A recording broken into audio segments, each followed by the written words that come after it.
mais je veux juste dire lan la fi Abdoulaye Wade def loo xam ne Macky Sall def ko aussi Macky Sall ci tant que Abdoulaye Wade pourquoi il aurait si peur d'Ousmane Sonko? C'est pas pareil déglu ma fi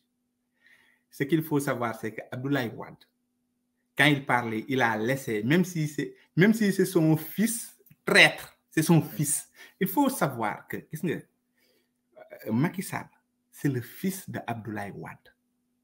gis nga Idrissa Seck c'est le fils de Abdoulaye Wade xam nga ñoom lan moo leen booleeg Abdoulaye Wade Abdoulaye Wade ñoom ñooy c'est en fait Macky Sall ak Idrissa Seck ce sont les enfants non biologiques de Abdoulaye Wade alors que Karim c'est son enfant biologique mais les enfants non biologiques se sont battus pour être des enfants non biologiques et quand il a fallu choisir Abdoulaye Wade ne gis nga sama boy bi sama doom bi nga xamante ni ñoom Macky Sall ak ñoom Idrissa Seck gis nañ ko muy taxawaalu ci mbedd bi di sawtu ba ne léegi moom mooy nekk président quoi mais yéen ñi tama topp depuis donc en fait ce qu'il faut savoir c'est que gis nga Macky Sall ne peut pas faire de mal à Abdoulaye Wade Macky Sall ne peut pas faire de mal à la famille de Abdoulaye Wade même su fekkee am nañ problème Macky Sall du jàpp Sindiély wala Karim Wade xam nga jël seen bàyyi dugal prison toroxal leen pareil loolu laay wax gis nga Idrissa Seck ak Macky Sall lu leen boole xamuñu ko parce que ñoom ñaar lu ñu ànd moo yàgg gis nga wóor na ma ni je n'en sais rien là je spécule attention je spécule lu may wax ni mun ma ko waata je suis sûr que quand tu vas gratter un peu là tu vas voir doomu Idrissa Seck nekk de Macky Sall lu tudd benn doomu Macky Sall xam parce que c'est des gens qui se connaissent depuis longtemps aujourd'hui par exemple Idrissa Seck s'il devient président Macky Sall sait que Idrissa Seck ne fera pas de mal à sa famille waaye Idrissa Seck du dem jël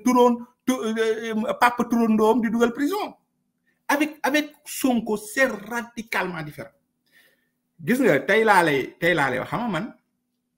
xam nga je fais partie des membres fondateurs de Pastef en France d'accord tu vois je vais te dire que les gens ils pensent que Sonko les gens ne connaissent pas beaucoup l'histoire en fait qu'il y a derrière c'est-à-dire que les gens pensent que Sonko gars yi Macky Sall lu mu koy def injustice nii des fois je lis je rigole les gens disent oui Macky Sall il est injuste sur Ousmane Sonko depuis 2 ans mais non gis nga bu may def une vidéo xorom pour parler des injustices de Macky Sall sur Sonko c'était il y a 6 ans man maa dem sama ancien page YouTube boobu moo xamante ni page xorom xool ko c'était il y a 6 ans je disais que Sonko a juste dit ça et ça et ça et ça Macky Sall dàq ko yow imagine le gars Sonko à l'époque il devait avoir mon âge non il était même plus jeune que moi d'accord il y a 6 ans Sonko devait avoir Sonko maintenant à quel âge Sonko est de quoi 76 quelque chose comme ça je pense qu'il doit avoir 48 ans quelque chose 48 ans donc il y a 6 ans 42 ans ouais, d'accord donc bon à peu près mon âge Sonko les gars suñu juumee wax leen ñu âge bi exactement waaw et donc du coup imagine à 42 ans yow nga am say jabar am say doom une famille sénégalaise yow nga nekk ñi nga xamante ni entre guillemets Mamadou Sarr nee nañu 74 ans il est né en 74 waaw nga xamante ni à peu près moom moo réussir d'accord xam nga Sénégal da ngay gis famille boo xamante ni benn nit ndeysaan moo si réussir am salaire bu décent ñëpp ñëw dëkkal si la Sonko famille bu rëy la woon ñu bëri ñëw dëkkal ko le mec il essaie de se battre pour son pays le président dàq ko liggéeyam comment il fait vivre sa famille dàq ko est-ce que xam nga c'est pour ça que à l'époque ma doon jàppale Sonko à fond parce que vraiment je me suis dit ce gars-là qu'est-ce qu'il est courageux parce que après je me suis dit si je me mettais je me mets à sa place ma ne est-ce que Mandiaye tu auras le courage d'aller jusqu'au bout même su nga dàqee nga xam ne tey jii say doom mun nañ bañ a añ bañ a reer sa jabar na nañ sa kër avec tout le confort que j'ai aujourd'hui est-ce que je suis prêt à perdre tout ce confort pour pouvoir dénoncer quelque chose d'illégal au Sénégal je me suis posé la question et bu ma xoolee sama xol bu baax peut-être que mën naa ko de mais peut-être que mënuma ko est-ce que tu comprends et donc c'est pour ça que je me suis dit cet homme-là Sonko c'est un homme exceptionnel et jusqu'à aujourd'hui je le pense malgré les conneries que je vois qu'il fait je pense que c'est un homme exceptionnel et donc du coup ce gars-là xalaatal fa la jóge ñu dàq ko après buñ ko dàqee yeneen problème ñëw gars yi di ko xotal après il y a des choses parce que après tu veux avoir par exemple une entreprise, cette entreprise là doit am ay machin. D'accord. Jusqu'à aujourd'hui Adji Sarr nanani